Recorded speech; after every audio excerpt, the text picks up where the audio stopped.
It was tough. Obviously, I love all three options. You know, with my home country, which I love, a lot. But I really wanted to participate in the Olympics. That's been my goal and my dream. And you add that with the fact that my son is American, and I've been here for such a long time. I just felt like, like I feel like for the past few years since he's been born, every decision has been made just based on just family. My family, my son, and having the chance to represent a country like the U.S. and my son being born here, a lot of a lot what. You said you was gonna play for Ivory Coast. Yeah, my son being born here, family, being here, like I said, loving my home country, but ultimately, um, I really wanted to play in the Olympics. I love, like I said, I love all three options. I'm really thankful for that opportunity, the friends, the commitment that we're willing to make. I really appreciate it. So it was a tough decision. I was trying to take my time, as much as possible, but it was kind of made hard by, the deadline that was put. So, but I'm happy with it. When you decided to become a citizen last year, how much did this sort of play into that decision, or when did you start thinking about that in terms of the citizenship and now the opportunity? Well, I have been thinking about playing the Olympics for a long time. That's been a goal of mine. Doesn't mean that I'm gonna play, but I want to play, and I'm gonna do whatever is possible. Obviously, trying to make a long run, to win an NBA championship here, and playing the Olympics. But that was a factor. That was one of them. Family was a factor. Yeah. How much was a factor was KD and Steph and LeBron all saying they're committing to it? It was. You want to play with great players, but it wasn't a fact. I didn't think about that at all. It's great. I think that's a huge sacrifice, especially after a long NBA season. So when you have guys committing like this, I think it's great. Not just for them, but also for the game of basketball, then the Olympics, because basketball is such a huge sport in this world. So like I said, going back to family, that's really what it came down to. But also, when you said there was a deadline, what deadline were you working under in terms of making a decision? I just wanted to see, come into the season, see how I felt, and go from there. Feel pretty good. It wasn't much of a factor, but it was put out there, so you think about it. But it wasn't like I was like, well, I gotta make this decision because there's a deadline. I just, I wouldn't have made this decision if I wasn't ready, and I felt like it was time, and kind of wanted to get it over with, so may not be asked these questions since last year. I'm trying to focus on the season. You haven't asked this question a lot, and you sort of always gave the same answer until the other day when you said you were going to make a decision in the next couple of days. So why were you ready to decide this now, as opposed to? Because I wanted to get it over with, and felt like I was ready. Pros and cons. Like I said, I love my country, Cameroon.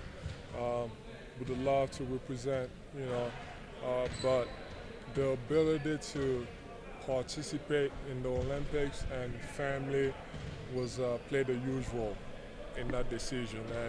And the fact that there's a lot of uncertainty that Cameroon was going to make it was I don't know, but like I said, I'm happy with it. There was no one rushing me into it. I was ready. Your decision yesterday already when Grant came to see you, or did you need to have one last conversation? I needed to have one last conversation. I kind of knew, a little bit what was going on. I didn't have that last conversation with him. I talked to, the boys and the French people, and I kind of, I just wanted to make sure that I was making the right decision, and he just took me one last meetings with all parties involved, and went ahead. Joe, what's it been like? It's been good. He's been doing a little bit of stuff. He hasn't played, but energy has been great. He's been around, and I think he's great for us. Coming in and not being the distraction. Not that it was gonna distract us anyways, because we've been so focused. I think this group is a little different than a couple years ago, when we had this situation, and with a new coaching staff and everything that's going on. I think he's been easy, and I don't think anybody has been distracted about what has been going on. You said he hasn't played. He hasn't been doing what the scrimmages. He hasn't been scrimmaging, or has he been? I mean, he's been in, walking through a lot of concepts, doing as much as he can. So yeah. Joe, Nick has said that he wants you to block a couple more shots or take a couple more swings at attempting blocks this year. Just how are you taking that challenge on, and just how would you kind of describe the way that he schemes defense and how maybe that can apply to your group? Well, I led practice in blocks today, so that's a start. But I've always believed that being a good defender is not blocking shots and getting a lot of steals. The best defenders are just solid. They do their job. They don't allow shots. They intimidate the opposing team. I think that's what kind of get lost in those awards, like Defensive Player of the Year. Like most of the time, I feel like people just look at who got the most steals, who got the most blocks.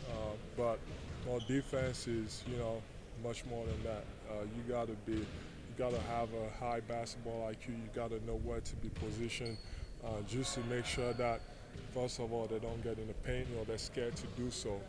And that's why I've always believed that those type of awards should always go to bigs, but not necessarily because you just block shots. Joe, a lot of guys have spoken to the offensive changes that happen with movement and different things. I guess, what's the biggest difference so far compared to the last couple of years on that side of the ball? Biggest difference? I love it and we all love it.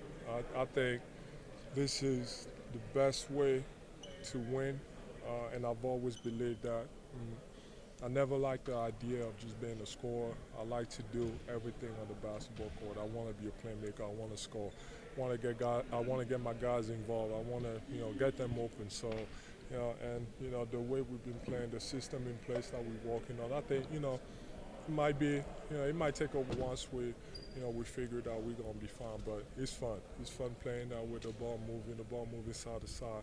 Everybody touching it. That means everybody's happy, and most importantly, on the other end, everybody does their job because they're seeing the ball, they're touching the ball. Even if they're not shooting, at least they have the ball in their hands. So I think everybody's buying in, and I love it because that's the way I love playing, just moving the ball and getting everybody involved. Joel, do you have a sense of what James' level of involvement is going to be moving forward, like after the next couple of days? Do you guys expect him to just be here now? Do you really know? Kind of where does that stand? I don't know. Each year is practicing with us, and that's all we know. But like I said, we're not focused on that. We're just trying to focus on getting the offense together and defense together. Figured out how to play together. I think Tyrese, just from the first few practices, playmaking-wise, he's already got it way better than. And obviously, you got to wait until the game and see how other teams guard us. But I think he's going to make a huge improvement when it comes to that. So, but as a team, like I said, we just focus on what we got to learn and learn, as soon as possible. We don't have a lot of time. We want to win, and that's the goal. That's something Tyrese